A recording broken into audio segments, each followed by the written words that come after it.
Purvanchal today, news का नया अंदाज सिर्फ पूर्वांचल टुडे पर। देवरिया जिले की दोनों लोकसभा सीटों पर हाथी ने इंडिया गठबंधन की गांठ में अपना सूंड फंसा दिया है। देवरिया में कांग्रेस का हाथ प्लस यादव का साथ फार्मूला कमजोर पड़ रहा है, तो सलेमपुर में साइकिल की सवारी में होने वाली राजभरों की भागीदारी अब समीक्षा का विषय बन गई है। हाथी की यह सियासी चाल प्रयोग है या संजोग, यह तो बसपा सुप्रीमो ही सटीक मानती हैं। मैं सीधे जात के सियासी आंकड़ों पर आता हूँ। सियासी इसलिए कि ये अनुमानित हैं, केवल चुनावी गणित के काम आते हैं। हाँ, आप पूछ सकते हैं कि जाति ही क्यों, तो मेरा जवाब है कि यहाँ जाति ही जीत का मंत्र है। यह और बात है कि यह नहीं होना चाहिए, लेकिन है तो है। देवरिया में ब्राह्मण 27% हैं।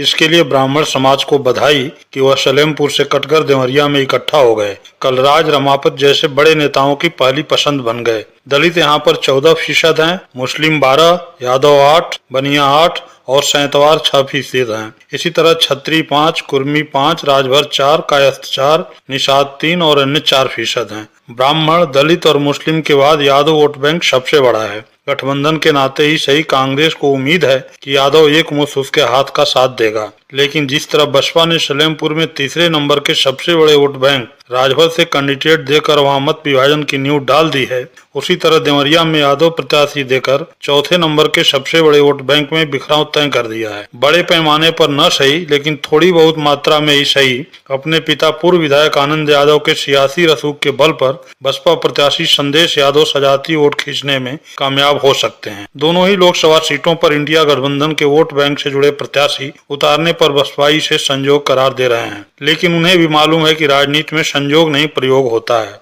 लक्ष्य 1 नहीं 2 होता है। खुद जीतो नहीं तो अपने सबसे बड़े दुश्मन को हराओ। बसपा अच्छी तरह से जानती है कि उसका दुश्मन नंबर 1 कौन है। उसे पता है कि हाथी एक बार पुराने माहौल के साथ गया तो उसे लौटा पाना मुश्किल होगा। ऊंट तो हाथी का कान चबाता ही रहता है। हाल के 2 उदाहरण में और दिखता है। पहला, मोदी जी अब बसपा का नाम नहीं लेते हैं। दूसरा, मोदी सरकार को आड़े हाथों लेने वाले बसपा सुप्रीमो मायावती के भतीजे आनंद अब बसपा के उत्तराधिकारी नहीं हैं। उनका उत्तराधिकार प्रयोग पर तब कुर्बान हो गया जब उन्होंने अपने भाषण में बीजेपी की तुलना तालिबान से कर दी। उन्होंने इसी भाषण में लोगों से दूसरी पार्टियों के प्रतिनिधियों को जूतों से पीटने को भी कहा था। यह भाषण निंदनीय था, लेकिन उतना निंदनीय तो नहीं था जितना तिलक तराजू और तलवार इनको मारो जूते 4। खैर, मायावती के भतीजे आनंद अपनी आक्रामक राजनीति से बेहद जरूरी ऊर्जा लेकर आए थे। युवा दलितों को लगा था कि उन्हें काफी समय बाद आक्रामक नेता मिल गया है, भले ही वह सुश्री मायावती का भतीजा ही क्यों नहीं है, मगर ऐसा हो न सका। आनंद तय प्रयोग के खिलाफ बोले तो उत्तराधिकार छीनने का संजोग झेले। अच्छा हुआ कि संस्थापक कांशीराम इस संजोग प्रयोग के जय पराजय को देखने के लिए अब नहीं है। अप्रैल 1980 में दलित प्रतीकों पर प्रदर्शनी के लिए कांशीराम मथुरा में थे। दलित हित के प्रति उनकी प्रतिबद्धता इतनी मजबूत थी कि उन्होंने रेलवे स्टेशन से पार्टी कार्यालय तक अपने सिर पर एक भारी ट्रंक लेकर